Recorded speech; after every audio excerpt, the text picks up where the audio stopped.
Bonjour à tous, aujourd'hui format un petit peu spécial puisque nous allons interviewer Erwan Kemener, dramaturge contemporain du XXIe siècle, qui est l'auteur pour l'instant de deux tragédies classiques, à savoir Sophonisme et Amasie, deux tragédies classiques qui sont très bien écrites, le style est très agréable à lire et l'intrigue est passionnante, je vous les recommande vivement. Bonjour à tous, nous recevons aujourd'hui Erwan Kemener. Bonjour Erwan. Bonjour Bellet Historia, merci de me recevoir. Je te remercie d'avoir accepté mon invitation.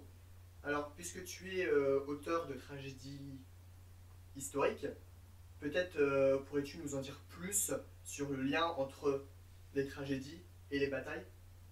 Très volontiers.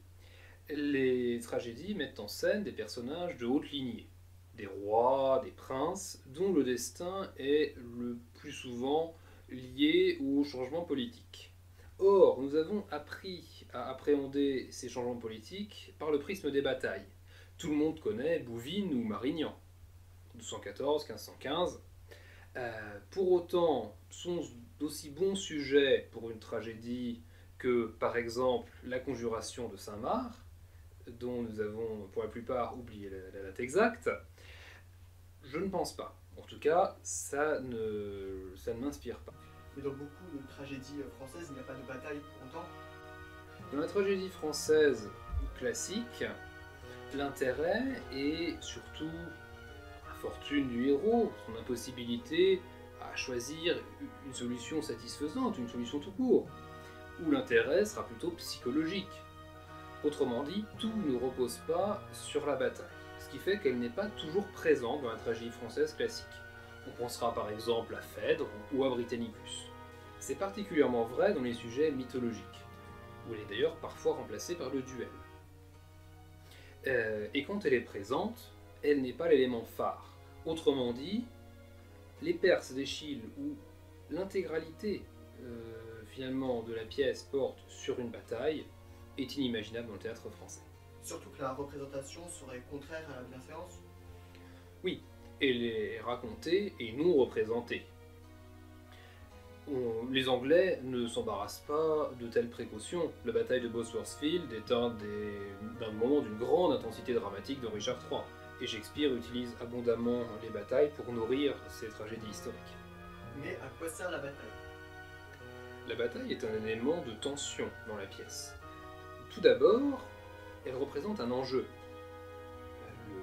Le héros va-t-il sortir victorieux? Le complot va-t-il réussir? Et c'est quelque part, c'est le point de départ par exemple de Bajazet. Le sultan est annoncé vaincu devant Babylone. C'est aussi un élément qui fait avancer l'action. Et c'est très utile en tant qu'auteur. Je sais que je m'en sers par exemple dans Amasie, où la priorité donnée à la bataille va jouer sur la psychologie d'autres personnages, et c'est là l'engrenage tragique qui démarre. Il faut bien voir que c'est aussi un facteur d'incertitude. Le dramaturge en tire généralement profit avec ce qu'on pourrait appeler un coup classique, qui est d'en faire un compte-rendu initialement erroné. Je parlais tout à l'heure de Bajazet, on annonce le sultan vaincu devant les murs de Babylone. En fait, on apprend vers la fin de la pièce qu'il triomphait. Et toute la perspective se trouve renversée. Mais on a la même chose avec le triple duel dans Horace, on l'a aussi avec la bataille contre les Romains dans Mithridate. C'est très fréquent.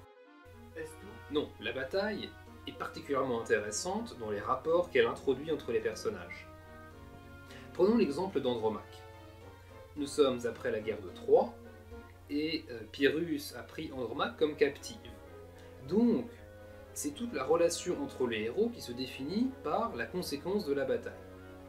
Sans compter que nous sommes après la bataille, mais aussi avant une autre bataille, puisque Oreste est présent dans la pièce pour faire pression sur Pyrrhus et le menacer d'une guerre.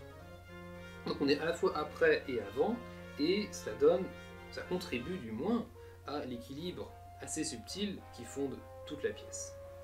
Personnellement, je m'en sers aussi.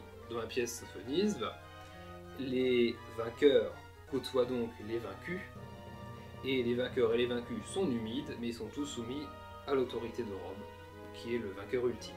C'est cela qui permet d'avoir des relations qui évoluent entre les principaux personnages. Je n'en dis pas plus.